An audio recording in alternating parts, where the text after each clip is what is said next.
சுற்றி என்ன நடக்குதுன்னு தெரியல, சமுதாயம் எவ்வளவு அவலத்தில் இருக்குதுன்னு தெரியல, என்ன அரசியல் சூழல் என்று தெரியல. ஒரு மாய உலகம். விஜயா அஜித்தா, ஐபிஎல் வந்துருச்சு, தோனியா கோலியா, இப்படி எதெல்லாம் இந்த மாய உலகம் இவர்களுக்கு ட்ரெண்டிங் ஆக்கிக்கிட்டே இருக்குதோ அந்த ட்ரெண்டிங்ல மூழ்கி சுற்றி என்ன நடக்கிறது என்று தெரியாமல் இருக்கிறார்கள். மற்றவர்களிடம் பேச தெரியவில்லை, அடுத்தவர்களிடம் எப்படி நடந்து கொள்ள வேண்டும் என்று தெரியவில்லை, தாய் தகப்பனாரிடம் எப்படி நடந்து கொள்ள வேண்டும் என்று தெரியவில்லை.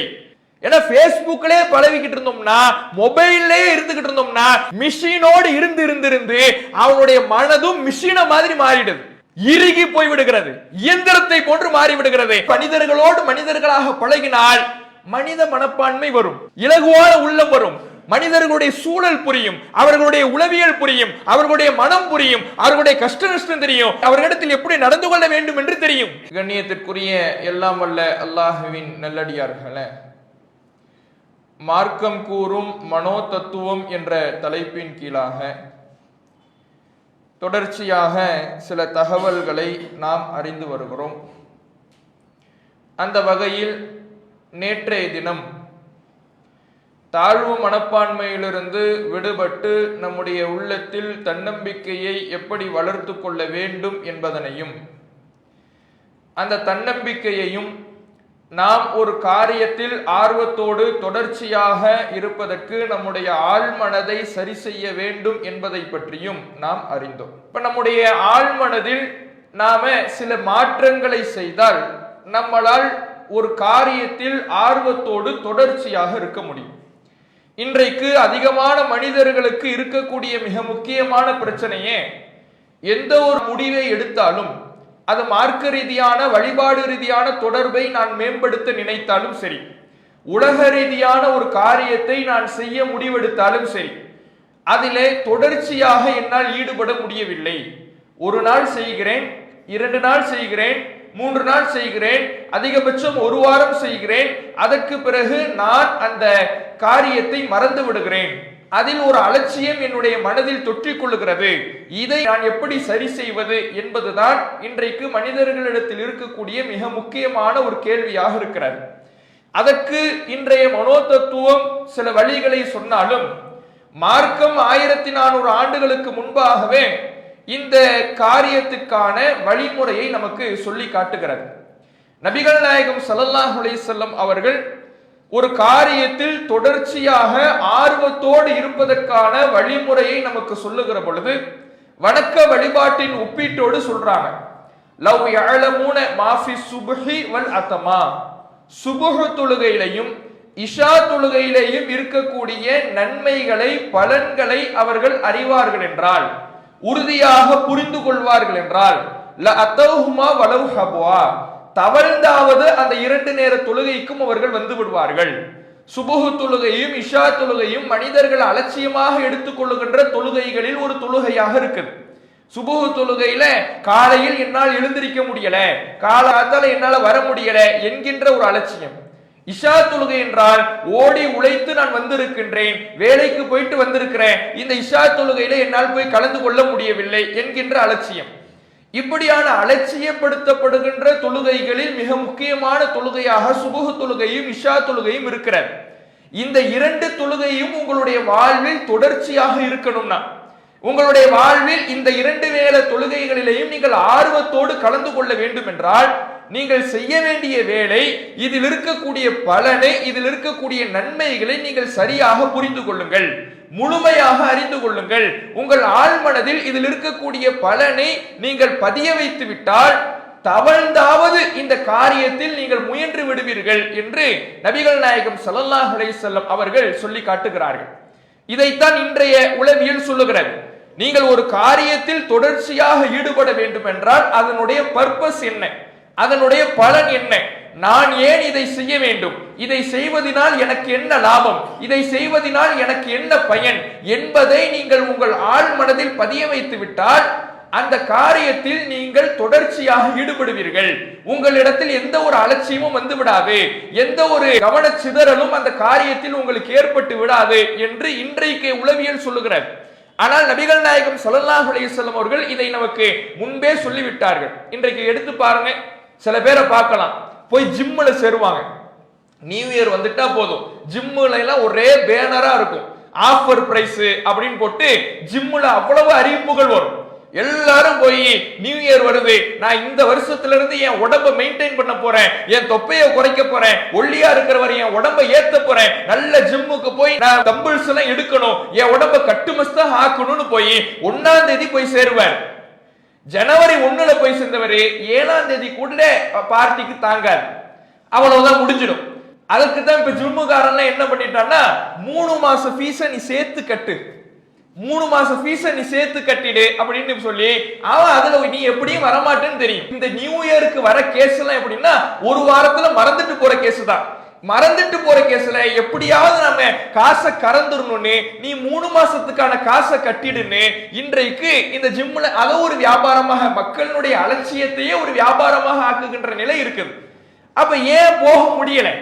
எதனால் என்றால் அதனுடைய நன்மையை நாம ஒழுங்காக புரிந்து கொள்ளல. ஏதோ எல்லாம் போறான், எல்லாம் ஜிம்முக்கு போய் சேர்க்கிறார்கள், எல்லாரும் ஜிம்முல போய் உடம்பை ஏத்தணும்னு முடிவு பண்ணிட்டு போய் நிக்கிறார், அதனால நானும் போறேன்னு 10ஓடு 11ஆக நாம் செல்லுகின்ற காரணத்தினால் அதுல ஒரு ஆர்வம், அதிலே தொடர்ச்சியான நிலை நம்மிடத்தில் இருப்பதில்லை. அது அப்படியே மறந்து போயிடுது, அலட்சியம் வந்துடுது. 7 நாள் ஒரு வாரம் கூட நம்மால் தாக்கு பிடிக்க முடியாத அளவுக்கு நாம அந்த காரியத்தில் மிக மிக மிக அலட்சியமானவர்களாக மாறிவிடுகிறோம். அதே மாதிரி எடுத்து பாருங்க, நமக்கு நெருக்கமானவர் அல்லது நமக்கு தெரிஞ்சவர் திடீர்னு மவுத்தாயிடுவார், எதிர்பார்த்திருக்கவே மாட்டோம். நைட்டு வரை நம்மகிட்ட நல்லா பேசிக்கிட்டு இருந்திருப்பார், நல்ல பேசிக்கிட்டு இருந்தவர் காலையில வீட்டுக்கு போயிட்டு காலையில முழிக்கும் பொழுது நமக்கு செய்தி வரும், ஆள் மவுத்தாயிட்டார். நம்ம மனசெல்லாம் உடனே படபடக்கும். நம்ம கூட நேத்து நைட்டு வரையும் பேசிக்கிட்டு இருந்தாரு, ஆளு நம்ம கூட தானே இருந்தாரு, இருந்தவரு இப்ப ஆள் இல்லைன்னு வருதே, என்னடா உலகம் இது என்று நம்ம மனதில் ஒரு அச்சம் தொற்றிக் கொள்ளும். இந்த அச்சம் தொற்றிக் கொண்ட உடனே பார்க்கணுமே, உடனே குர்ஆனை எடுத்து வச்சு ஓதுறது என்ன, அல்லாஹ்விடத்துல கையேந்தி பாவ மன்னிப்பு தேடுறது என்ன, தொழுகையில கரெக்டா இருக்கிறது என்ன, வணக்க வழிபாடுகளில் சரியாக இருக்கிறது என்ன. எத்தனை நாளைக்கு? ஒரு வாரத்துக்கு, அதிகபட்சம் ஒரு மாசத்துக்கு. அதற்கு பிறகு மீண்டும் பழைய நிலைக்கு நம்ம மாறிடுவோம்.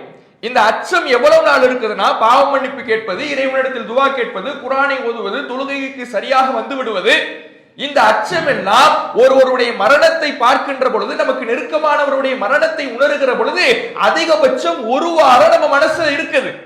அதற்கு பிறகு மீண்டும் பழைய அலட்சியமும் பழைய கவனச்சிதறல்களும் நம்முடைய உள்ளத்திற்குள் வந்து விடுகிறது.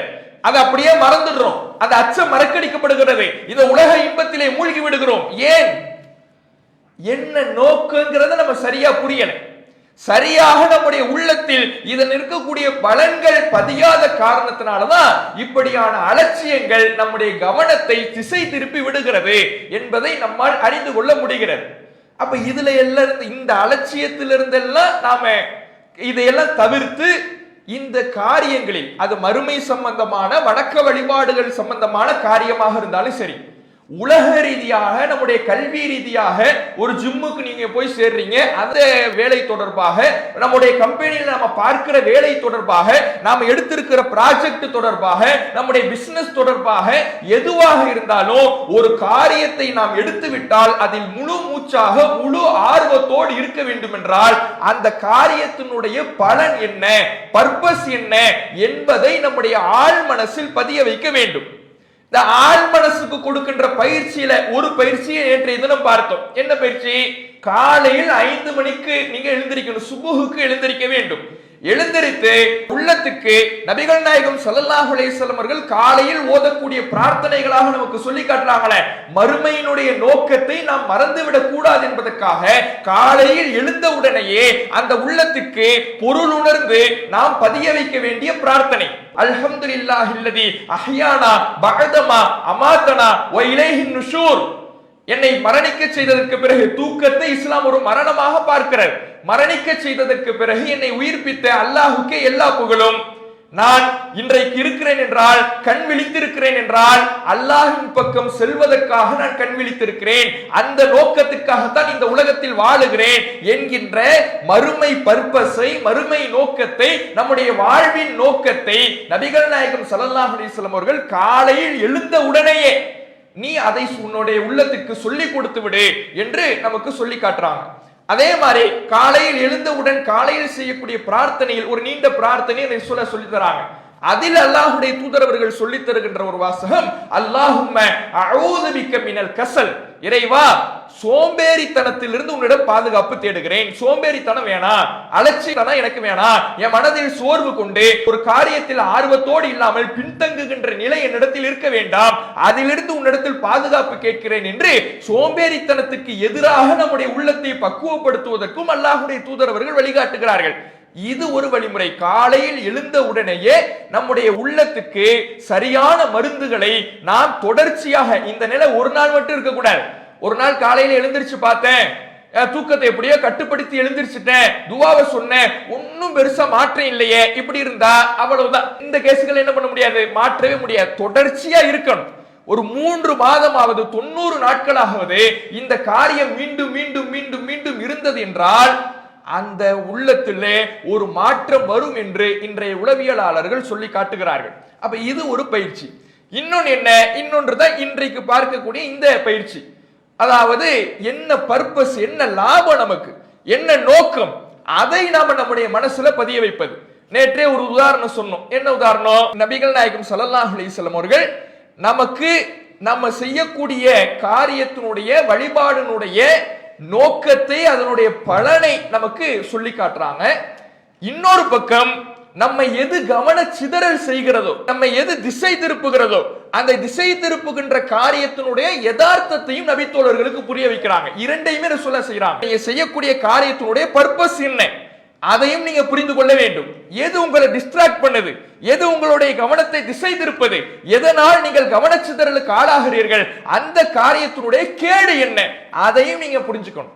இந்த இரண்டும் இருந்தால் நாம நம்முடைய வாழ்வில் எந்த காரியத்தை எடுத்தாலும் அதில் தொடர்ச்சியாக ஈடுபடலாம் என்று இஸ்லாம் நமக்கு சொல்லுகிறது. முதல்ல எடுத்து பாருங்க, நபிகள் நாயகம் ஸல்லல்லாஹு அலைஹி வஸல்லம் அவர்கள் டிஸ்ட்ராக்ட் பண்றத முதல்ல சஹாபாக்களுக்கு பாடம் எடுக்கிறாங்க. அல்லாஹ்வுடைய தூதர் அவர்கள் ஒரு நாள் மார்க்கெட்ல நிக்கிறாங்க, கடை வீதியில நிக்கிறாங்க. ஒரு ஆட்டை ஒரு சாரார் இழுத்துட்டு போறாங்க. அந்த ஆடு இறந்து போன, செத்து போன ஆடு, இறந்து போன ஒரு ஆடா இருக்குது. அதனுடைய காது பகுதிகள் எல்லாம் கிழிந்த குறையுள்ள ஒரு ஆடாக இருக்குது. அதை இழுத்துட்டு போறாங்க. சஹாபாக்கள்ட்ட நபிகள் நாயகம் ஸல்லல்லாஹு அலைஹி வஸல்லம் அவர்கள் கேட்கிறார்கள், ஐயுக்கும் யுஹிப்பு அன்ன ஹாதா லஹு பிதிர்ஹம், இந்த ஆட்டை ஒரு திரகம் கொடுத்து யார் விலைக்கு வாங்க விரும்புவீர்கள் அப்படின்னு கேட்கிறாங்க. செத்து போன ஆடு, அது செத்து போன ஆட்டுக்கு மேல அதை எதற்கும் பயன்படுத்தாத வகையிலே அதனுடைய காதுகள் எல்லாம் கிழிந்து இருக்கிறது. இதை பார்த்து அல்லாஹ்வுடைய தூதர் அவர்கள், இதை யார் விலைக்கு வாங்க விரும்புவீர்கள்?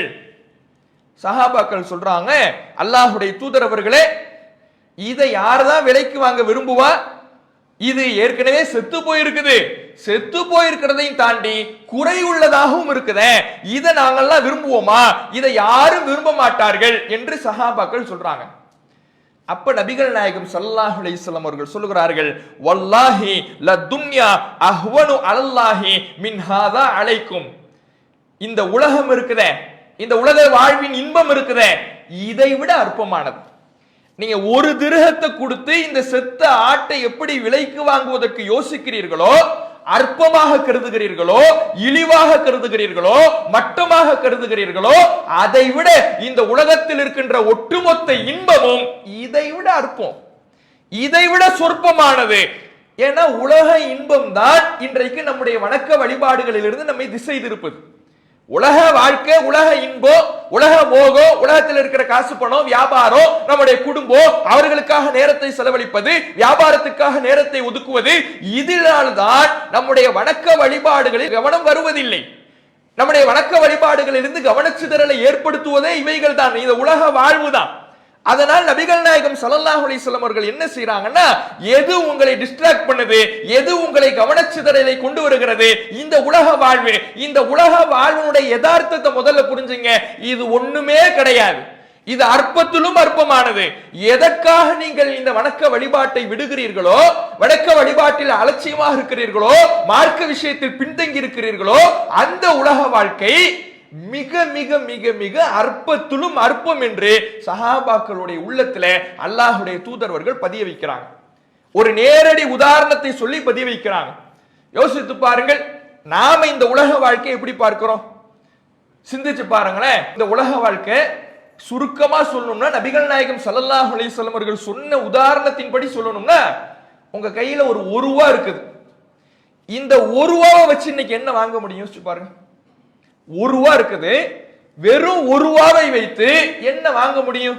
இன்றைய காலகட்டத்தில், இன்றைய பொருளாதார சூழ்நிலையில ஒரு மிஸ்கின்ட்ட போய் ஒரு ரூபாவை கொடுங்களேன், மேல இங்கேயும் பார்க்கும், ஆஹா நம்மளோட இவரை பார்ட்னரா சேர்த்துக்கலாமா, இவர நிலைமை ரொம்ப மோசமா இருக்குது போல என்று ரூபா என்பதை இன்றைக்கு யாரும் ஒரு மதிப்பாக கருதுவதே இல்லை. இன்றைக்கு இருக்கிற பொருளாதார சூழல்ல இன்னும் கொஞ்ச நாள்ல இந்த ரூபாவே செல்லாது என்று அறிவித்தாலும் ஆச்சரியப்படுவதற்கு இல்லை. அவ்வளவு ரூபா என்பது மிக மிக மிக அற்பமாக இன்றைக்கு நாம பார்க்கிறோம். அப்படியாக இருக்கிற இந்த ரூபா எப்படியோ அப்படிதான் இந்த உலக வாழ்க்கை. நபிகள் நாயகம் ஸல்லல்லாஹு அலைஹி வஸல்லம் அவர்கள் சொல்லுகின்ற உதாரணத்தின்படி, ஏன்னா ஒரு திரகம்ங்கறாங்க, ஒரு திரகத்துக்கு இதை வாங்குறதுக்கு நீங்க ஆட்டம் மதிக்க மாட்டீங்கன்னா, இதை விட கேவலம் இந்த உலகம், இதை விட அற்பமானது இந்த உலகம். அப்ப நம்ம ரூபாவை எவ்வளவு மதிப்புள்ளதாக பார்ப்போம், ரூபாவை எவ்வளவு குறைந்த மதிப்புள்ளதாக பார்ப்போமோ அதை விட அற்பத்திலும் அற்பம், சொற்பத்திலும் சொற்பம் இந்த உலக வாழ்க்கை. இந்த உலகத்தில் இருக்கின்ற ஒட்டுமொத்த இன்பமும் மறுமையோடு ஒப்பிடும் பொழுது, நீங்க உங்கள்ட்ட தங்க நகைகள் இருக்கலாம், வாகனங்கள் இருக்கலாம், நிலங்கள் இருக்கலாம், சொத்து பத்துகள் இருக்கலாம், பேங்க்ல பேலன்ஸ் இருக்கலாம், எதுவாக இருக்கலாம், இதற்கெல்லாம் நாம் ஆசைப்படவும் செய்யலாம். எவ்வளவு இருந்தாலும் ரூபாவை நீங்க எப்படி மதிக்கிறீங்களோ அப்படித்தான் அல்லாஹ்விடத்துல இந்த உலக வாழ்வு. அப்ப இப்படி நாம இந்த உலக வாழ்வை புரிந்து கொள்ள வேண்டும். எதை நாம மிக மிக மிக அற்பமாக கருதுகிறோமோ அதற்கு ஈடானது இந்த உலக வாழ்வு. அப்ப யோசிச்சு பாருங்க, இன்றைக்கு எதெல்லாம் நம்மளை டிஸ்ட்ராக்ட் பண்ணுது, எதுவெல்லாம் நம்முடைய கவனத்தை திசை திருப்புகிறது? யோசித்து பாருங்க. எது நம்முடைய கவனத்தை திசை திருப்புது? இருக்கிறதுல சமூக வலைதளங்கள். இந்த சமூக வலைதளங்கள் எப்படியெல்லாம் மனுஷனுடைய கவனத்தை திசை திருப்புது, அதுலயே நம்முடைய நேரங்களை கழித்துக் கொண்டிருக்கின்றோம். பேஸ்புக்ல போயிட்டா நேரம் போறது நமக்கு தெரியல. 1 மணி நேரம் ஆகுது, 2 மணி நேரம் ஆகுது. இன்றைக்கு மொபைல்கள்லயே பல டெக்னாலஜி கொண்டு வந்திருக்கிறாங்க. எவ்வளவு நேரம் எந்த ஆப்பை நாம எவ்வளவு நேரம் யூஸ் பண்றோம், Facebook எவ்வளவு நேரம் யூஸ் பண்றோம், வாட்ஸ்அப் எவ்வளவு நேரம் யூஸ் பண்றோம், போனில் இருக்கக்கூடிய ஒவ்வொரு ஆப் அப்ளிகேஷனையும் எவ்வளவு நேரம் யூஸ் பண்றோம்ங்கிறது நமக்கு நேரம் போட்டு இன்றைக்கு நம்முடைய மொபைல்லையே அதற்கான டெக்னாலஜி வந்துருச்சு. அதுக்கு ஒரு தனி ஆப் வந்துருச்சு. அதை நீங்க மொபைல்ல போட்டு பாருங்க. அது இந்த மொபைல்ல குர்ஆன் ஆப்பை ஏத்துங்க, எது அதிகமா காட்டுதுன்னு பாருங்க. குர்ஆன் ஆப் 9 மணி நேரம் இவர் குர்ஆனை ஓதி இருக்கிறார், வெறும் 10 நிமிடம் தான் பேஸ்புக்கை பார்த்திருக்கிறார். எத்தனை பேருக்கு காட்டும்? 9 மணி நேரம் பேஸ்புக்கை பார்த்திருக்கிறார், 10 மணி நேரம் வாட்ஸ்அப்பை பார்த்திருக்கிறார். குர்ஆன் 0 மினிட்ஸ். நோன்பு காலம்னா ஒரு 10 நிமிடம் வரலாம். இந்த சமூக வலைதளங்கள் இன்றைக்கு இவ்வளவு நேரத்தை, நம்முடைய வாழ்வின் நேரத்தை தின்று கொண்டிருக்கிறது. நம்முடைய எல்லா வேலைகளிலையும் கவன சிதறலை ஏற்படுத்துகிறது. எவ்வளவு தங்களுடைய கவனத்தை முழுவதையும் இதுல மூழ்கடித்திருக்கிறாங்க பாருங்க, யோசிச்சு பாருங்க. எதுவுமே இன்றைக்கு இருக்கக்கூடிய பல பேருக்கு சுற்றி என்ன நடக்குதுன்னு தெரியல. சமூக வலைதளத்தில் இருக்கக்கூடியதுனால அந்த கவன சிதறல்கள் அதிகமாக ஏற்படுது. என்ன செய்கிறோம், இதனால நமக்கு என்ன பயன் யோசிச்சு பார்த்திருக்கிறோமா? சண்டை நடக்குது பேஸ்புக்ல, பல விஷயங்களுக்கு கருத்து வேறுபாடு நடக்குது, பல விஷயங்களுக்கு முட்டி மோதி கொள்கிறார்கள். பலருடைய கருத்துக்களை பார்த்தால், என்னுடைய போஸ்டுக்கு லைக்கே வர மாட்டேங்குதே, லைக் வந்து என்ன பண்ண போற, என் போஸ்டுக்கு லைக்கே வர மாட்டேங்குதே. சகோதரர்களே, நான் எப்படி பதிவு போட்டால் நீங்க லைக் போடுவீர்கள்? எதற்கெல்லாம் ஏங்குறாங்க பாருங்களேன். இப்படி இந்த சமூக வலைதளங்கள் மக்களுடைய கவனத்தை திசை திருப்பி கொண்டே இருக்கிறது. அதனால என்ன பயன்? லைக் வாங்கி என்ன பண்ண போறோம், ஷேர் வாங்கி என்ன பண்ண போறோம், கமெண்ட்ல வந்து அவர்கள் பேசுகின்ற பொழுது ஒவ்வொன்றுக்கும் பதில் கொடுத்து என்ன செய்ய போகிறோம்? இன்னைக்கு திருடனுக்கெல்லாம் ஈஸியா இன்னைக்கு திருடலாம். ஏன்னா வீட்டில் இருக்கக்கூடிய ஒட்டுமொத்த மேப்பும் அவருடைய சமூக வலைதளத்தில் இருக்கும். என் வீட்டு ரூம் இப்படிதான் இருக்கு, என் வீட்டு வாசல் இப்படிதான் இருக்கும், வீட்டினுடைய ஹால் இப்படிதான் இருக்கும். எல்லா இடத்துலயும் உட்கார்ந்து ஒவ்வொரு போட்டோ அப்லோட் ஆகிக்கிட்டே இருக்கும். திருடனுக்கு ஈஸியா மேப் போட்டு கொடுத்துடலாம். இதெல்லாம் செய்து என்ன பயன் இருக்க போகிறது? அப்ப இதில் இருக்கக்கூடிய கேடுகளை உணர்ந்தால், எவ்வளவு இதனால் எந்த பயனும் இல்லை என்பதை நாம உணர்ந்தால் இதற்காக நேரத்தை செலவழிக்க மாட்டோம். ஒரு முடிவு பண்ணுங்க. நம்முடைய வாழ்க்கையில இந்த சமூக வலைதளத்தினால் என்ன பயன் இருக்கிறது? ஒரு பயனும் கிடையாது. எதனால பயன் இருக்குதா? நம்முடைய தொழில் ரீதியாக, சில பேர் தொழில் ரீதியாக வாட்ஸ்அப் பயன்படுத்துவாங்க, அது வேறு. அதுவெல்லாம் இல்லாமல் இதனால் நம்ம இதுல என்னென்ன பயன்படுத்துறோம், எவ்வளவு நேரம் ஒதுக்குறோம், இதனால் நமக்கு என்ன பயன்? இதனால் நம்முடைய குடும்பம் சேர போதா? இன்னைக்கு குடும்பம் விரிசல் அடைவதற்கு காரணமே சமூக வலைதளமா தான் இருக்குது. என் பாப்பா என்னோட ஒழுங்கா பேசுறது இல்லை, எப்ப பார்த்தாலும் போன். என் புள்ள என்னோட ஒழுங்கா பேசுறது இல்லை, எப்ப பார்த்தாலும் போன் எடுத்துக்கிட்டு தனியா போய் உட்கார்ந்துடுறான். கணவன் மனைவி ஒழுங்காக பேசுவதில்லை, எப்ப பார்த்தாலும் இவர் வீட்டுக்கு வந்தாலே போனை எடுத்து பார்க்க ஆரம்பிக்கிறாரு, பார்த்துக்கிட்டே இருக்கிறாரு. பக்கத்தில் இருக்கிற என்ன மறந்துடுறாரு, எங்கேயோ வெளிநாட்டில் இருக்கிற ஒருத்தர் பேஸ்புக்லையும் வாட்ஸ்அப்லையும் பேசிக்கிட்டு இருக்கிறாரு. பக்கத்தில் இருப்பவர்கள் மறக்கடிக்கப்பட்டு எங்கோ இருப்பவர்களிடத்தில் தொடர்பு கொண்டு அந்த தொடர்பும் ஒரு கட்டத்திற்கு மேலே அதுவும் முறிந்து போய் எந்த ஒரு பலனையும் தராமல் இந்த பேஸ்புக் எதற்காக? அப்ப இதனால எந்த பயனும் இல்லை. ஆனால் இது எந்த காரியங்களை எல்லாம் நமக்கு டிஸ்ட்ராக்ட் பண்ணுது, எந்த காரியங்களை விட்டு இது நம்முடைய கவனச்சிதறலை ஏற்படுத்துது, வணக்க வழிபாடுகளிலிருந்து நம்மை தூரப்படுத்துது. எதற்கும் பிரயோஜனம் இல்லாத இந்த போனு, இந்த சமூக வலைதளம் வணக்க வழிபாடுகளில் இருந்து நம்மை தூரப்படுத்துகிறது. நமக்கு பிரயோஜனமான நம்முடைய நாம் செய்ய வேண்டிய காரியங்களிலிருந்து நம்மை திசை திருப்புகின்றது. எதுவெல்லாம் நமக்கு மகிழ்ச்சி தருமோ, எதுவெல்லாம் இந்த வாழ்க்கையில் நாம் செய்தால் முன்னேற்றத்துக்கு போவோமோ, அப்படிப்பட்ட வேலைகளிலிருந்து, தொழில்களிலிருந்து, குடும்பத்திலிருந்து, நம்முடைய வணக்க வழிபாட்டிலிருந்து, எல்லாவற்றிலிருந்தும் இந்த சமூக வலைதளம் நம்மை தூரப்படுத்தி கொண்டிருக்கிறது. எதை நாம் தொடர்ச்சியாக செய்ய வேண்டும்? சமூக வலைதளமா அல்லது நமக்கு பயனளிக்கக்கூடிய காரியங்களா? பயனளிக்கக்கூடிய காரியங்களுடைய பயன்களை நம்முடைய மனசுல நிலைநிறுத்த வேண்டும். இந்த சமூக வலைதளத்தினுடைய இருக்கக்கூடிய கேடுகளையும் மனசுல நிலைநிறுத்தணும். இது வேணாம், இதுக்கு நான் நேரம் ஒதுக்கல, நான் ஒதுக்க வேண்டிய நேரம் இதற்குத்தான், இந்த பயனுள்ள காரியங்களுக்கு தான், இப்படி முடிவு செய்யணும். இப்ப யோசிச்சு பாருங்க, வணக்க வழிபாடுகளை நபிகள் நாயகம் ஸல்லல்லாஹு அலைஹி வஸல்லம் அவர்கள் நமக்கு அப்படிதான் சொல்லி கொடுத்தாங்க. அல்லாஹ்வுடைய தூதர் அவர்கள் வணக்க வழிபாடுகளில் பல விஷயங்களை நமக்கு சொல்லுகின்ற பொழுது உலகத்தின் உதாரணங்களை வைத்தே சொல்லி கொடுத்தாங்க. நேற்றைய தினம் ஒரு உதாரணத்தை பார்த்தோம். சுபுஹுனுடைய 2 ரக்காத்து தொழுகை கைரும் மினத் துன்யா வமா ஃபிஹா, உலகத்தை விட, உலகத்தில் இருக்கின்ற அனைத்து செல்வங்களை விட, இன்பங்களை விட சிறந்தது. அதே போல சுவனத்தில் கிடைக்கின்ற சாட்டை அளவு இடம் உலகத்தை விட, உலகத்தில் இருக்கின்ற அனைத்து இன்பங்களை விட சிறந்தது. நபிகள் நாயகம் ஸல்லல்லாஹு அலைஹி வஸல்லம் சொல்றாங்க. யோசிச்சு பாருங்க, கணக்கு போட்டு பாருங்க. உலகத்தில் இருக்கின்ற இன்பத்துல தங்கம் எடுத்து பாருங்க. அந்த தங்கத்தை நாம அதிகமாக விரும்புகின்றோம், அதிகமாக சேர்க்கணும்னு விரும்புகிறோம். ஆண்களாக இருந்தாலும் சரி, பெண்களாக இருந்தாலும் சரி. பெண்கள் தாங்கள் அணிந்து கொள்வதற்கு விரும்புகிறார்கள், ஆண்கள் அதை சேமித்து வைத்தால் பின்னாளில் உதவும் என்று விரும்புகிறோம். இப்படி விரும்புகின்ற அந்த தங்கத்தினுடைய மதிப்புகளை எடுத்து பாருங்கள். 1 கிலோ தங்கம் 65 லட்சம், 1 கிலோ தங்கம் 65 லட்சம். ஒட்டுமொத்த உலகத்துல 2,44,000 டன்னு தங்கம் இருக்குதுங்கிறான். 1 டன் தங்கமே 650 கோடி. 1 டன் தங்கம் எவ்வளவு வருது? 650 கோடி வருது. 2,44,000 டன்னுனா எவ்வளவு மதிப்பு போட முடியும்? எல்லாத்துக்கும் மதிப்பு போடுவோம். இடத்துக்கு மதிப்பு போடுங்க, இருக்கிற வாகனங்களுக்கு மதிப்பு போடுங்க, உலகத்தில் இருக்கின்ற அனைத்து பொருட்களுக்கும் மதிப்பை போட முடியுமா? எண்ணிக்கையில் அடக்கிவிட முடியுமா? ஒருவேளை நீங்கள் எண்ணிக்கையில் அடக்கினால் கூட அந்த எண்ணிக்கை இருக்கக்கூடிய பொருளாதாரம், செல்வம் நம்மிடத்தில் இருக்குதா? அப்படியான ஒரு செல்வம் கிடைக்கும் என்று சொன்னால் நாம் எல்லாம் எவ்வளவு விரும்புவோம், எவ்வளவு ஆசைப்படுவோம், எவ்வளவு மகிழ்ச்சியாக அது மாறும்.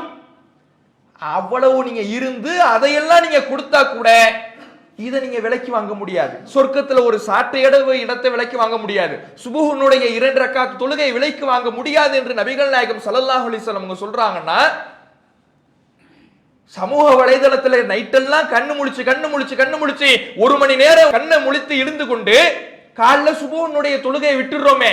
இப்ப எது நமக்கு பயன் தரக்கூடியது? சுபுஹுனுடைய 2 ரக்காத்தா, இல்ல எதற்கும் உதவாத இந்த சமூக வலைதளமா? எது நமக்கு பயனளிக்கும் என்ற அந்த பயனை, பர்பஸை நம்முடைய மனசுல பதிய வைத்து விட்டால் அந்த காரியத்தில் நமக்கு ஆர்வம் எழும். இன்றைக்கு இந்த சமூக வலைதளத்தினாலதான் மற்றவர்களிடத்தில் எப்படி தொடர்பு கொள்ள வேண்டும்ங்கிறதே தெரியல. சமூக வலைதளத்தில் மூழ்கி மாய உலகத்தில் இன்றைக்கு வாழ்ந்து வருகிறார்கள். குறிப்பாக இளைஞர்கள். சுற்றி என்ன நடக்குதுன்னு தெரியல, சமுதாயம் எவ்வளவு அவலத்தில் இருக்குதுன்னு தெரியல, என்ன அரசியல் சூழல் என்று தெரியல. ஒரு மாய உலகம். விஜயா அஜித்தா, ஐபிஎல் வந்துருச்சு, தோனியா கோலியா, இப்படி எதெல்லாம் இந்த மாய உலகம் இவர்களுக்கு ட்ரெண்டிங் ஆக்கிக்கிட்டே இருக்குதோ அந்த ட்ரெண்டிங்ல மூழ்கி அந்த மாய உலகத்தில் தான் மூழ்கி கிடக்கிறார்களே தவிர சுற்றி என்ன நடக்கிறது என்று தெரியாமல் இருக்கிறார்கள். மற்றவர்களிடம் பேச தெரியவில்லை, அடுத்தவர்களிடம் எப்படி நடந்து கொள்ள வேண்டும் என்று தெரியவில்லை, தாய் தகப்பனாரிடம் எப்படி நடந்து கொள்ள வேண்டும் என்று தெரியவில்லை. இப்படி எதுவும் தெரியாமல் மற்றவர்களுடைய உணர்வுகளை புரிந்து கொள்ளாமல் இன்றைக்கு பல பேர் இருக்கிறத பார்க்கிறோம். ஏன்னா பேஸ்புக்லயே பழகிக்கிட்டு இருந்தோம்னா, மொபைல்லே இருந்துகிட்டு இருந்தோம்னா, இயந்திரத்தினோடு பழகி பழகி பழகி மிஷினோடு இருந்து இருந்து இருந்து அவனுடைய மனதும் மிஷின மாதிரி மாறிடுது, இறுகி போய் விடுகிறது, இயந்திரத்தை போன்று மாறி விடுகிறது. மனிதர்களோடு மனிதர்களாக பழகினால் மனித மனப்பான்மை வரும், இலகுவான உள்ளம் வரும், மனிதர்களுடைய சூழல் புரியும், அவர்களுடைய உளவியல் புரியும், அவர்களுடைய மனம் புரியும், அவர்களுடைய கஷ்ட நஷ்டம் தெரியும், அவர்களிடத்தில் எப்படி நடந்து கொள்ள வேண்டும் என்று தெரியும். மிஷினோடையே எப்போ இருந்துகிட்டு இருந்தா மனம் இறுகி போய் மனிதர்களோடு பழகுகிற பொழுது எப்படி நடந்து கொள்ள வேண்டும் என்று தெரியாமல் போகிறது. பக்கத்து வீட்டுக்காரர்களோடு எப்படி நடந்துக்கணும் தெரியல, நண்பர்களோடு எப்படி நடந்துக்கணும் தெரியல. இப்படி எப்படி பிற மனிதர்களோடு நடந்து கொள்ள வேண்டும் என்று தெரியாமல் அவர்களுடைய உணர்வுகளை புரிந்து கொள்ளாமல் பல நேரங்களில் பல மனிதர்கள் காயப்படுத்தக்கூடியவர்களாக இருக்கின்றார்கள். நபிகள் நாயகம் ஸல்லல்லாஹு அலைஹி வஸல்லம் அவர்கள் எப்படி அந்த பிறர் மனதை அறிந்து செயல்படக்கூடியவர்களாக இருந்தாங்க யோசிச்சு பாருங்க. பிறருடைய கஷ்டம் உணர்ந்து நடக்கக்கூடியவர்களாக ரசூலுல்லாஹ் இருந்தாங்க. அபூ ஹுரைரா ரலியல்லாஹு அன்ஹு அவர்கள் சொல்லுகிறார், எனக்கு கடுமையான பசி ஒரு நாள், கடுமையான பசி. இந்த பசியின் காரணத்தினால் லஅஷத்துல் ஹஜர அலா பத்னி மினல் ஜூ, என்னுடைய வயிற்றில் நான் கற்களை கட்டிக்கொண்டேன், கல்லை கட்டிக்கொண்டேன். வயிற்றுல பசி ஒட்டிடுச்சு, இந்த பசியினால் விழுந்த பள்ளத்தை நிரப்புவதற்காக கல்லை நான் கட்டிக்கொண்டேன். மக்கள் வரக்கூடிய பாதையில் அமர்ந்தேன். அமர்ந்து அவர்களிடத்தில் கையேந்தி கேட்பதற்கும் என்னுடைய சுயமரியாதை என்னை தடுத்தது. அபூபக்கர் ரலியல்லாஹு அவர்கள் வந்தார், அவரிடத்தில் நான் பேச்சு கொடுத்தேன். ஒரு குர்ஆனுடைய வசனத்துக்கு விளக்கம் கொடு கேட்பதை போல அவரிடத்தில் பேசினேன். ஆனால் நான் பேசியது, நான் கேட்டது விளக்கம் கிடைக்க வேண்டும் என்பதற்காக அல்ல, எனக்கு அவர் உணவளிப்பாரா என்று எதிர்பார்த்து தான் கேட்டேன். பேச்சு கொடுப்போம், நம்மள்ட்ட இருக்கிற பசியை உணர்ந்து, வயிற்றில் இருக்கிற கல்லை பார்த்து, முகத்தில் இருக்கின்ற குறிப்புகளை உணர்ந்து நமக்கு சாப்பாடு தருவாரா, விருந்து கொடுப்பாரான்னு தான் நான் எதிர்பார்த்தேன். ஆனால் அவர் புரிந்து கொள்ளவில்லை.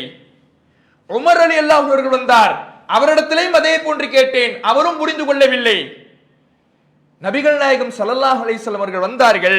வந்தவுடன் அல்லாஹ்வுடைய தூதர் அவர்கள் ஃபதபஸ்ஸம ஹீன ரஆனி, என்னை பார்த்தவுடனே முக புன்முறுவலோடு சிரித்தார்கள். சிரித்து வஅரஃப மா ஃபீ நஃப்ஸி வ மா ஃபீ வஜ்ஹி, என்னுடைய உள்ளத்தில் இருப்பதை அல்லாஹ்வுடைய தூதர் அவர்கள் புரிந்து கொண்டார்கள்.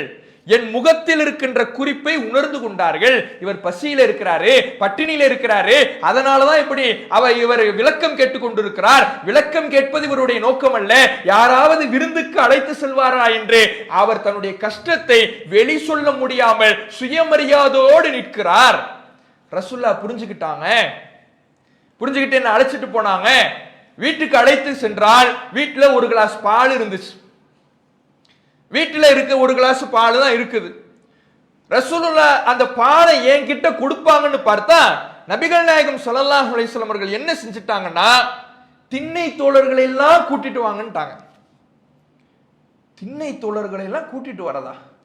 இருக்கிறது ஒரு கிளாஸ் பால், ஒரு கிளாஸ் பால் எனக்கு இருக்கிற பசிக்கு அதுவே எனக்கு பத்துமான்னு தெரியல, திண்ணை தோழர்களை எல்லாத்தையும் கூட்டிட்டு வரதா? என்ன ஆக போகுதுன்னு தெரியலையே. ரசூலுல்லாஹ் இப்படி சொன்ன உடனே என் மனசெல்லாம் பல கேள்விகளாக மாறிடுச்சு. ஆனா ரசூலுல்லாஹ்வுடைய கட்டளைக்கு மாறு செய்யக்கூடாதுன்னு போய் எல்லாத்தையும் அழைச்சிட்டு வந்தேன். எல்லாரும் நெருங்கி நெருங்கி எப்படியோ அந்த இடத்துக்கு வந்து உட்கார்ந்துட்டாங்க. வந்து உட்கார்ந்த உடனே ரசூலுல்லாஹ் என் கையிலேயே கிளாஸ் கொடுத்து எல்லாருக்கும் கொடுக்க சொன்னாங்க. இது அதை விட பெரிய சோதனை. நம்ம ஏற்கனவே நமக்கே பத்தாதுன்னு யோசிச்சுக்கிட்டு இருக்கிறோம். நம்ம கையிலே கொடுத்து நீங்களே எல்லாத்துக்கும் பரிமாறுங்கன்னு சொன்னா பரிமாற சொல்லிட்டாங்க. சரி பரிமாறுறேன், பரிமாறுறாரு எல்லாரும்.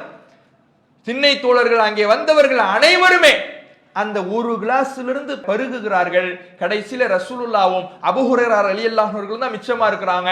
அபூ ஹுரைரா ரலியல்லாஹு அவர்களை நபிகள் நாயகம் ஸல்லல்லாஹு அலைஹி வஸல்லம் அவர்கள் பருக சொல்லுகிறார்கள். பருகிறார், மீண்டும் பருகுங்க என்று தன்னுடைய வயிறு நிரம்புகிற வரை பருகுகிறார். அல்லாஹ்வுடைய பரக்கத் அங்கே ஏற்படுது.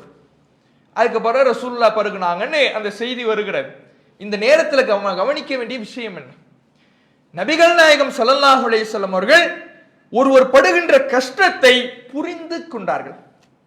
மற்றவர்களுடைய கஷ்டத்தை புரிந்து கொண்டு அவர்களுக்கு தக்க நடப்பதுதான் ஒரு மனித இயல்பு. நபிகள் நாயகம் ஸல்லல்லாஹு அலைஹி வஸல்லம் அவர்கள் அப்படிதான் இருந்தாங்க. பசியோடு இருக்கிறார், பட்டினியோடு இருக்கிறார். இவர் வார்த்தையில் சொல்ல வேண்டும் என்பதுதான் இல்லை, வார்த்தையில் சொல்லாவிட்டாலும் அவருடைய கஷ்டத்தை புரிந்து கொண்டு நடப்பதுதான் மனித இயல்பு. நபிகள் நாயகம் ஸல்லல்லாஹு அலைஹி வஸல்லம் அவர்கள் அப்படியான ஒரு உளவியல் பார்வையிலே அவரை பார்த்து அவருடைய கஷ்டத்தை புரிந்து கொண்டு அல்லாஹ்வுடைய தூதர் அவர்கள் அவருக்கான தீர்வை கொடுக்கிறாங்க. இன்னைக்கு அப்படியாக பார்க்க முடியல. பஸ்ல ஏறினா கூட வயசானவங்க வந்து நிப்பாங்க, இடம் இல்லாம. கர்ப்பிணி பெண்கள் வந்து நிப்பாங்க, குழந்தையை தூக்கிக்கிட்டு வந்து நிப்பாங்க. ஆனா ஜம்முன்னு ஆளு வந்து உட்கார்ந்து இருப்பார். சில பேர் அவங்க ரொம்ப சிரமப்பட்டு நிக்கிறாங்களே, வயசானவர் நிக்கிறாரே, வயசான அம்மா நிக்கிறாங்களே, பஸ் போற வேகத்துக்கு அவன் போடுற பிரேக்குக்கு இவங்களால நிக்க முடியாத கஷ்டப்படுவாங்களே, இவங்களுக்கு முட்டு வலி இருக்குமே, லேட்டா வந்துட்டாங்க சரி, நீங்க ஏறி இடம் போட்டு இருக்கிறீங்க சரி, இப்ப இவங்க கஷ்டப்பட்டுக்கிட்டு இருக்கிறாங்களே, கேட்க தயங்கி கொண்டு நிக்கிறாங்களே, சிரமத்தை தாங்கி கொண்டு நிக்கிறாங்களே. ஒரு கர்ப்பிணி பெண் வந்து நிற்கிறாளே, தன்னுடைய குழந்தையை கையிலே தூக்கி கொண்டு, ஒரு கையில் குழந்தையையும் மறு கையில் பஸ்ஸினுடைய கம்பியையும் பிடித்துக் கொண்டு நிற்கிறாளே, இவளுடைய கஷ்டத்தை புரிந்து கொள்கிறோமா? கொஞ்சம் நவந்துட்டு உட்காருங்கம்மா என்று வழி கொடுப்பவர்கள் எத்தனை பேர், எத்தனை இளைஞர்கள், எத்தனை மாணவர்கள் இப்படி நடந்து கொள்கிறார்கள்? இன்றைக்கு உலகமே தெரிய மாட்டேங்குது. போனை எடுத்தா தலை கீழே குனியுது, சுத்தி என்ன நடக்குது தெரியலையே. கண்டக்டர் வந்து டிக்கெட் கேட்கறது தெரியல, பேலன்ஸ் கொடுக்கறது தெரியல, கரெக்டான பேலன்ஸ் கொடுக்கறாரா தெரியல, சுத்தி யார் நிக்கிறா, எப்படி நிக்கிறாங்க, எதுவுமே தெரியாமல இன்னைக்கு நிக்கிறோம். அப்ப நம்முடைய இந்த சமூக வலைதள பயன்பாடு பிற மனிதர்களிடமிருந்து நம்மை தூரப்படுத்துகிறது, பிற மனிதர்களுடைய அன்பை பெறுவதிலிருந்து நம்மை அப்புறப்படுத்துகிறது, பிற மனிதர்களுடைய உணர்வுகளை புரிந்து கொள்வதிலிருந்து நம்மை தூரப்படுத்தி நம்மை விலக்கிவிடக்கூடிய காட்சியை நம்ம பார்க்கிறோம். அப்ப இதுதான் ஒரு உதாரணம் சொல்லுவாங்க. சமூக வலைதளம் எந்த அளவுக்கு ஒரு மனிதரை பிற மனிதர்களிடமிருந்து தூரப்படுத்தி இருக்குது. ஒருத்தர் பார்க்கிறாரு ஒரு ஆளை, பார்த்துட்டு உங்களை எங்கேயோ பார்த்த மாதிரி இருக்குதே, ஆள் உங்களை எங்கேயோ பார்த்த மாதிரி தான் இருக்குது, எங்கன்னு சரியா புலப்படல, ஆனா எங்கேயோ பார்த்திருக்கிறேன். பேஸ்புக்ல இருக்கீங்களோ? இல்லையே பாய். ட்விட்டர்ல இருக்கீங்களோ? இல்லையே. இன்ஸ்டாகிராம்ல இருக்கீங்களோ? இல்ல. அப்ப ஆனா எங்கேயோ உங்களை பார்த்த மாதிரி இருக்குதே, எங்கன்னு தெரியல. ஆனா பேஸ்புக்ல இருக்கீங்களான்னு கேட்கிறேன், இல்லங்கிறீங்க. ட்விட்டர்ல இருக்கீங்களான்னு கேட்கிறேன், இல்லங்கிறீங்க. இன்ஸ்டாகிராம்ல இருக்கீங்களான்னு கேட்கிறேன், இல்லங்கிறீங்க. ஏன்னா எங்கேயோ உங்களை பார்த்த மாதிரியே இருக்குது, எங்கன்னு டக்குன்னு ஞாபகம் வர மாட்டேங்குதே. அப்பதான் அவர் சொல்லி இருக்கிறாரு, ரொம்ப வருஷமா உங்க பக்கத்து வீட்டுல தான் இருந்திருக்கிறேன் அப்படிங்கிறார். யோசிச்சு பாருங்க, இப்படிதான் இருக்கு மனித இயல்பு. பக்கத்து வீட்டுல இருக்கிறவர் தெரியல, எங்க பேஸ்புக்ல இருக்கீங்களா, ட்விட்டர்ல இருக்கீங்களா, இன்ஸ்டாகிராம்ல இருக்கீங்களா. இவ்வளவு மோசமாக இன்றைக்கு மனித செயல்பாடுகள், மனித உணர்வுகளை விட்டு இந்த சமூக வலைதளங்கள் நம்மை அப்புறப்படுத்தி இருக்குது. அப்ப நபிகள் நாயகம் ஸல்லல்லாஹு அலைஹி வஸல்லம் அவர்கள் எப்படி மனித உணர்வுகளை புரிந்து கொண்டு அவர்களை காயப்படுத்தாமல், அவர்களுக்கு தொல்லை தராமல், அவர்களுக்கு நலம் நாடுகிற வகையில் நடந்து கொண்டார்களோ அப்படி நம்முடைய மனம் நம்மை தூண்டுகிறதா யோசிச்சு பாருங்க. அதே மாதிரி நபிகள் நாயகம் ஸல்லல்லாஹு அலைஹி வஸல்லம் அவர்களிடத்துல ஒரு மனிதர் வரார். வந்து ஐன அபி, ரசூலுல்லாஹ்ட்ட கேள்வி கேட்கிறார், ஒரு மார்க்க ஃபத்வா கேட்கிறார். ஐன அபி, அல்லாஹ்வுடைய தூதரே, என் தகப்பனார் இறந்து விட்டார், இறந்த என் தகப்பனார் எங்கே இருப்பார் மறுமையில்? சூனமா நரகமா? அவர் சூனவாதியா நரகவாதியா? ரசூலுல்லாஹ் இடத்துல வந்து கேட்கிறார். நபிகள் நாயகம் ஸல்லல்லாஹு அலைஹி வஸல்லம் அவர்கள் சொல்றாங்க, ஃபின்னார், நரகத்துல இருப்பாரு அப்படிங்கிறாங்க. ஏன்னா அவருடைய தகப்பனார் இணை வைப்புல இருந்து மௌத்தாயிட்டார், அதனால நரகத்தில் இருப்பார் அப்படின்ட்டாங்க. அவருடைய முகம் எல்லாம் அப்படியே வாடி போயிடுது. ஏன்னா என்னதான் இருந்தாலும் ஒரு பெத்த தகப்பங்கிற கவலை இருக்கும்ல, அந்த கவலையில அவர் திரும்பி சொல்லுகிறார், கவலையோடு திரும்பி சொல்லுகிறார். அப்போ அல்லாஹுடைய தூதர் அவர்கள் அவரே அவருடைய முகத்தை பார்த்து அறிந்து கொள்கிறார்கள், முக குறிப்பை பார்த்து உணர்ந்து கொள்கிறார்கள். இவருக்கு அந்த தன்னுடைய தகப்பனார் நரகில் இருக்கிறார் என்று தெரிந்தவுடன் இவர் சோகமாகிவிட்டார், வருத்தத்துக்கு சென்று விட்டார். ரசூலுல்லாஹ் புரிந்து கொண்டு அவரை அழைக்கிறாங்க. அழைத்து இன்ன அபி வ அபாக்க ஃபின்னார், ஓன் தகப்பனார் மட்டும் நரகத்துல இல்லப்பா, ஏன் தகப்பனாரும் நரகத்துல தான் இருக்காரு. ஏன்னா ஏன் தகப்பனாரும் இணை வைப்புல தான் இருந்தாரு, அவருக்கும் நரகம் தான், ஓன் தகப்பனாருக்கு நரகம் தான். நபிகள் நாயகம் ஸல்லல்லாஹு அலைஹி வஸல்லம் அவர்கள் சொல்றாங்க.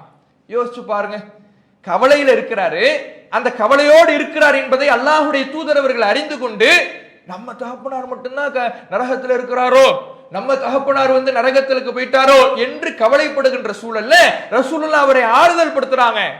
உன் தகப்பனார் மட்டும் நரகத்தில் இல்ல, அல்லாஹுடைய தூதராக இருந்தாலும் கூட ஏன் தகப்பனார் ஏகத்துவத்தை ஏத்துக்கலைன்னா அவர் எங்கதான் இருக்காரு, நரகத்துல தான் இருக்காரு.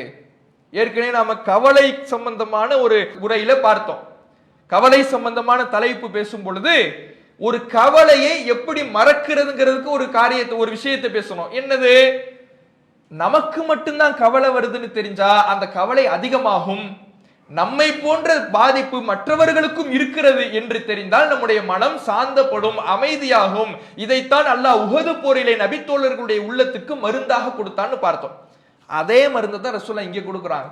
ஓன் தகப்பனார் மட்டும் நரகத்தில் இல்ல, ஏன் தகப்பனாரும் நரகத்துல தான் இருக்கார். அப்ப யோசித்து பாருங்க, ஒரு மனிதருடைய மனம் கலங்குகிற பொழுது அவருக்கு ஆறுதலாக ரசூலுல்லாஹ் நின்றுக்கிறாங்களே, நாம இன்றைக்கு அப்படி இருக்கிறோமா? ஒரு மனிதர் கவலைப்படுகின்ற பொழுது, கஷ்டப்படுகின்ற பொழுது, துவண்டு போகிற பொழுது அந்த துவண்டு போன உள்ளத்துக்கு ஆறுதல் வார்த்தைகளை சொல்லக்கூடிய இடத்தில் நாம இருக்கிறோமா? அல்லது அவருடைய கவலையை மென்மேலும் அதிகப்படுத்துகின்ற வகையிலே நம்முடைய பேச்சுக்களை, செயல்பாடுகளை அமைக்கிறோமா? ஒருத்தர் கவலையில கஷ்டத்துல வந்தா கூட அவருக்கு ஆறுதல் தருகின்ற சொற்களை சொல்ல வேண்டும், அவருடைய மனம் வருந்தாத சொற்களை சொல்ல வேண்டும். அவருடைய மனதை அறிந்து அவருடைய கஷ்டத்தை புரிந்து முதலில் அவர் சொல்வதையெல்லாம் கேட்டு இடைமறிக்காமல் பேசணும். ஒரு கஷ்டத்துல பேசுறாரு, கவலையில பேசுறாரு, கவலையில் ஒருவர் பேசுகின்ற பொழுது அவர் முதல்ல பேச விட்டுறணும். அவர் பேசுறதுக்கு முன்னாடியே இடம் மறிச்சு 1000 கருத்துக்களை நம்ம சொல்லணும்னு நினைச்சா அவர் இன்னும் கொஞ்சம் தான் டிப்ரெஷனுக்கு போவார். என்னடா நம்ம இப்படி நம்மளை போட்டு ஆளாளுக்கு சுத்தி சுத்தி சுத்தி அடிக்கிறாங்களே என்று அவருடைய மனம் இன்னும் இன்னும் முடுங்கும். முதல்ல அவரை பேச விட்டுறணும். பேச விட்டு அவருடைய மனதை புரிந்து கொண்டு, அவருடைய உணர்வுகளை புரிந்து கொண்டு அவருக்கு தக்கவாறு நாம நம்முடைய வார்த்தைகளை பயன்படுத்தினால் அது அவர்களுக்கு ஆறுதலாக அமையும். அப்ப அப்படி நாம இன்றைக்கு இருக்கிறோமா? யோசித்து பாருங்க. ஒருத்தர் வியாபாரத்துல நஷ்டம்னு வராரு, புள்ள சரியில்லைன்னு வராரு. இப்படி வருகின்ற பொழுது அவர்களுக்கு நாம கொடுக்கக்கூடிய ஆறுதல் வார்த்தைகள் என்ன? அவர்களை ஆசுவாசப்படுத்துகிற வகையில, அவர்களுடைய உள்ளத்துக்கு அமைதியை கொடுக்கிற வகையில, அல்லாஹ் எல்லாவற்றையும் சரியாக்குவான், கவலைப்படாதீங்க, ஒன்னும் கஷ்டப்படாதீங்க அப்படின்னு சொல்றோமா? இல்லை அவர்களுடைய கவலையை அதிகப்படுத்துகிற வகையில, நம்ம வியாபாரம் ஓரளவு நல்லதான் போய்கிட்டு இருக்கு, உங்களுக்கு என்னன்னு தெரியல, ஏதோ கஷ்டம் போல இருக்கு, இப்படி இன்னும் நீ அப்போ நம்ம தான் கஷ்டப்படுறோம் போல இருக்கு, இவரெல்லாம் நல்லா இருக்கிறாரு போல இருக்குன்னு அவருடைய கவலையை கூட்டுகிற வகையில பேசுகிறோமா? எப்படி நம்முடைய வார்த்தைகளை அமைத்துக் கொள்ளுகிறோம் என்பதுலதான் ஒரு மனிதனுடைய உள்ளத்தை நாம் சரியாக கையாள முடியும். அதே மாதிரி அல்லாஹ் திருமறை குர்ஆன்ல இன்னொரு விஷயத்தை நமக்கு சொல்லித்தரான், பிறர் மனம் புண்படாமல் நடந்து கொள்வதற்கு. ஒரு 3 பேர் நீங்க இருந்தீங்கன்னா விட்டுட்டு 2 பேர் மட்டும் போய் ரகசியம் பேசாதீங்க. 3 பேர் இருக்கிறீங்க, 3 பேர் ஒரு குடும்பம் தான், 3 பேர் நண்பர்கள் தான். இந்த 3 பேர் இருக்கும் பொழுது ஒருவரை தனியா விட்டுட்டு நீங்க 2 பேர் மட்டும் போய் ரகசியம் பேசாதீங்க என்று அல்லாஹ் திருமறை குர்ஆனில் சொல்லிவிட்டு, ஏனென்றால் லியஹ்சுன, இந்த செயல் அவர்களை கவலைக்குள்ளாக்கும், அவர்களை கஷ்டப்படுத்தும் என்று அல்லாஹ் திருமறை குர்ஆன்ல சொல்றான். நபிகள் நாயகம் ஸல்லல்லாஹு அலைஹி வஸல்லம் அவர்கள் சொல்லக்கூடிய செய்தியும் புகாரில 6290வது செய்தியாக பதிவு செய்யப்பட்டிருக்கிறது. ஏன் யோசிச்சு பாருங்க, 3 பேர் மட்டும் இருக்கிறோம், ஒருத்தரை மட்டும் தனியா விட்டுட்டு 2 பேர் போய் பேசுனா நம்மளை பத்தி தான் பேசுறாரோ, நம்மளை பத்தி தான் 2 பேரும் ஏதோ பேசிக்கிறாங்களோ, நம்மள்ட்ட இருக்கிற குறையை பத்தி தான் பேசுவாங்களோ, நமக்கு எதிராக அவங்க 2 பேரும் திரும்பிட்டாங்களோ, இப்படி 1000 சிந்தனைகள் அந்த தனித்து விடப்பட்ட மனிதருடைய உள்ளத்தில் வரும். இப்படி நடக்காதீங்க, இப்படி செயல்படாதீங்க. 3 பேர் இருந்தீங்கன்னா 3 பேர் சேர்ந்து பேசுங்க. மற்ற மக்கள் வந்து விட்டார்கள் என்றால், அவருக்கு துணை வந்து விட்டது என்றால் சரி, ஆனால் அவ்வாறு இல்லாமல் 3 பேர் மட்டும் இருக்கும் பொழுது நீங்க 2 பேர் மட்டும் போய் தனியாக ரகசியம் பேசாதீர்கள் என்று அல்லாஹ்வுடைய தூதர் அவர்கள் சொல்லிக் கொடுக்குறாங்க. ஆனா இன்றைக்கு இது சர்வ சாதாரணமாக நண்பர்களுக்கு மத்தியில, மக்களுக்கு மத்தியில, குடும்பத்திற்கு மத்தியில சர்வ சாதாரணமாக இன்றைக்கு நடக்கிறது. குறிப்பாக நாம அவர்களை பற்றி பேசவில்லை என்றாலும் இப்படி பேசக்கூடாதுங்கிறது மார்க்கம். நீ அங்க அவரை பத்தி பேசல, உங்க கூட நின்னுகிட்டு இருந்தாலே 3வது ஆளு அவரை பத்தி நீங்க பேசலைனாலும் கூட நீங்க அப்படி செய்யாதீங்கிறது மார்க்கம். ஆனா இன்னைக்கு அவரை பத்தி பேசுறதுக்காகவே இன்னைக்கு ரகசியம். அவரை பற்றி 3வது ஒருத்தர் தனியா விட்டுட்டு போறோம்ல, உன்னை காதுல வாங்கிக்க, ஊன்னு மட்டும் போட்டுக்க, எதுவும் திரும்ப சொல்லாத, அவன் இருக்கிறான், அவனை பத்தியான செய்தி தான், அவன் அன்னைக்கு அப்படி செஞ்சான், அவன் இன்னைக்கு இப்படி செஞ்சான் என்று இவருடைய குறையை பற்றி பேசுவதற்காகவே ரகசியம், ஒருவரை தனித்து விட்டு ரகசியம் பேசுவதை பார்க்கிறோம். இது இப்படி செய்வது அவருடைய மனதை காயப்படுத்துங்கிறது மார்க்கம். இன்னும் சில பேரை பார்க்கலாம், 3 பேர் இருப்பாங்க. இது இப்ப இது கொஞ்சம் அப்டேட். 2 பேர் ஒருத்தரை தனியா விட்டுட்டு 2 பேர் போய் பேசுறது பழைய ஸ்டைலு.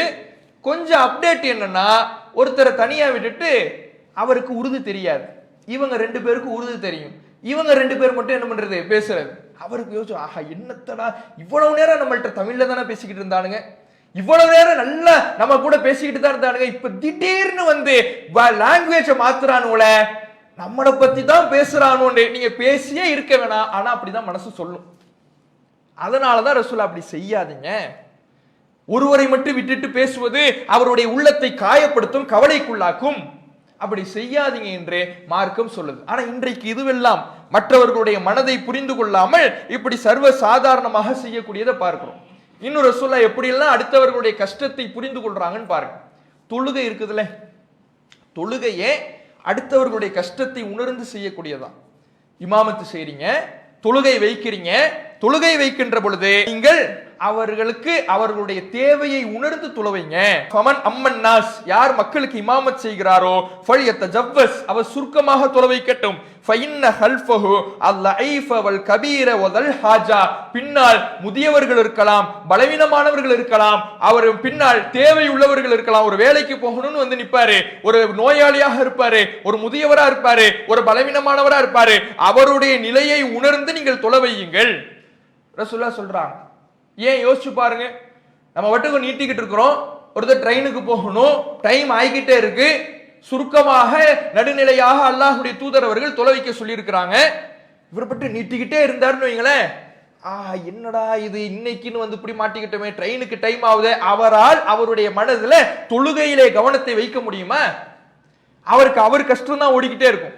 என்னடா இப்படி நடந்துகிட்டே இருக்குதே, இப்படி ஏண்டா வந்தோன்னு ஆக்கிட்டாரே, இப்படிதான் மனசு சொல்லும். அதனால பின்னால் இருப்பவர்களுடைய நிலையை உணர்ந்து தொலை வைங்கிறது மார்க்கம். ஒரு நாள் அப்படிதான் முஆத் ரலியல்லாஹு அன்ஹு அவர்கள் தொலை வைக்கிறாங்க.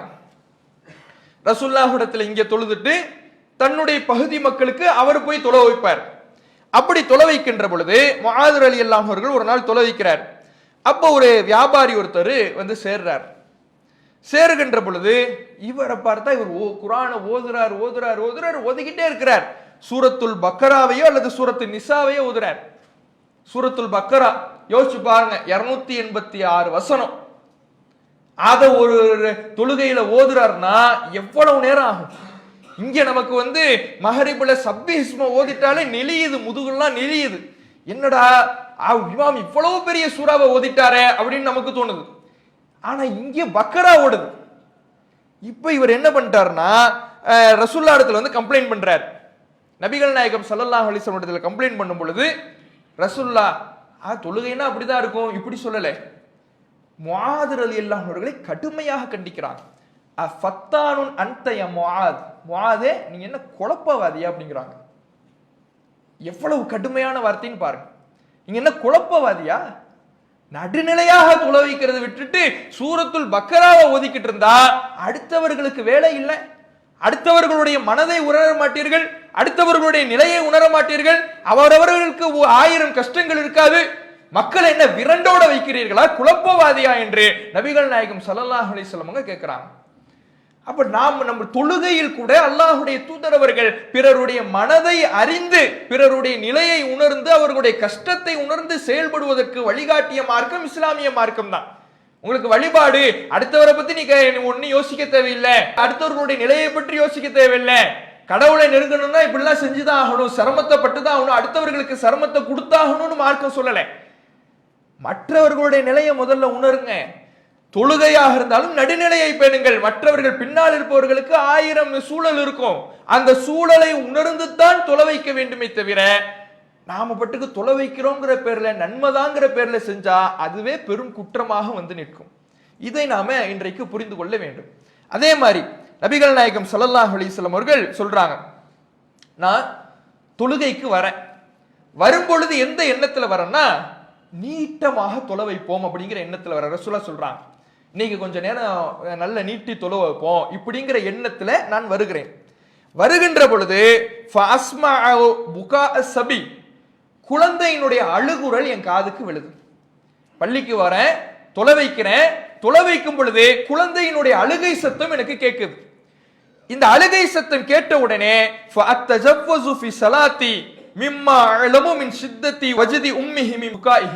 இந்த குழந்தையினுடைய அழுகையின் காரணத்தினால் அந்த தாயுள்ளம் எப்படி வேதனைப்படும் என்பதை அறிந்து நான் என்னுடைய தொழுகையை சுருக்கி விடுகின்றேன். தொழுகைக்கு வர வரும் பொழுது பிள்ளையுடைய குழந்தையினுடைய அழுகை சத்தம் கேட்குது. அழுகை சத்தம் கேட்டா தாயுடைய உள்ளம் எவ்வளவு வேதனைப்படும். ஆஹா, என்னாச்சுன்னு தெரியலையே, புள்ள அழுவுதே, எதுவும் பூச்சி போட்டு கடிச்சிடுச்சா, இல்ல பிள்ளைக்கு எதுவும் வலிக்குதா, என்ன ஆச்சுன்னு தெரியலையே, என்ன நடந்துச்சுன்னு தெரியலையே, ஏன் என் புள்ள அழுவுதுன்னு 1000 சிந்தனைகள் அந்த தாயினுடைய மனதில் ஓடி தாய் உள்ளம் வேதனைப்படும். இந்த வேதனையை நான் உணர்கின்ற காரணத்தினால் நான் தொழுகையை சுருக்கி விடுகிறேன். அல்லாஹ்வுடைய தூதர் அவர்கள் சொல்றாங்க. யோசிச்சு பாருங்க, அடுத்தவர்களுடைய கஷ்டத்தை புரிந்து செயல்பட சொல்லுகின்ற மார்க்கம் இஸ்லாமிய மார்க்கம். இன்னைக்கு பாருங்க, ரசூலுல்லாஹ் குழந்தைகளை கண்டிக்கல. குழந்தை பள்ளிக்கு தொழுகைக்கு நிக்குது, தொழுகைக்கு டிஸ்டர்பா இருக்குது, அழுது, ரசூலுல்லாஹ் குழந்தையை கண்டிக்கல, தொழுகையை சுருக்குறாங்க. என்னவா, பிள்ளைய கூட்டிட்டு வந்துட்டு ஒரே அநியாயமா போச்சு, ஒரே தொல்லையா போச்சு, பிள்ளைய கூட்டிட்டு வந்துட்டு தொழ முடியல, நிக்க முடியல, நீங்க பட்டுக்கும் பிள்ளைய கூட்டிட்டு வந்துட்டீங்க, அது பட்டுக்கு என்னடா அழுதுகிட்டே இருக்குது, இப்ப நாளையில இருந்து கூட்டிட்டு வராதீங்க, அழைச்சிட்டு வராதீங்க, இப்படி ரசூலுல்லாஹ் தடை போடல. தொழுகையை நான் சுருக்கிக்கிறேன். அந்த ஏனென்றால் நாளைய தலைமுறையினர் உருவாக வேண்டும். பிள்ளைகளுக்கு பள்ளியினுடைய தொடர்பும் இஸ்லாமிய தொடர்பும் தொழுகை தொடர்பும் எப்படி வரும் என்றால், பிள்ளைய போன்னு சொல்லிட்டு நாம வீட்டுல உட்கார்ந்துகிட்டா வராது. அல்லது அவன் வளரட்டும், நல்ல ஸ்கூல் போட்டும், காலேஜ் போட்டும், விவரமுள்ள வயசுல கூட்டிட்டு வந்தா அப்ப அவன் வரட்டும்னு சொன்னா, அப்ப நீங்க கூப்பிட்டாலும் அவன் வரமாட்டான். சிறிய பிராயத்திலிருந்து அவனுடைய மனதில் ஆழ பதிகின்ற வகையிலே நாம் வருகின்ற பொழுதெல்லாம் அந்த குழந்தை பருவத்திலிருந்தே அழைத்து கொண்டு வந்தால் பள்ளிவாசலுடைய சூழல் பச்சிளம் குழந்தையினுடைய மனதில் பசுமரத்தாணி போல பதியும். அதனால ரசூலுல்லாஹ் அந்த குழந்தையை கண்டிக்கல. பாருங்க, இந்த உளவியலை புரிஞ்சுக்கணும். இன்றைக்கு பள்ளிவாசல்களிலே குழந்தைகள் வந்தால் அவர்களை விரட்டுகின்ற நிலையை பார்க்க முடியுது. சின்ன பையன் வருவார், நோன்பு திறக்க வரதான் செய்வான்.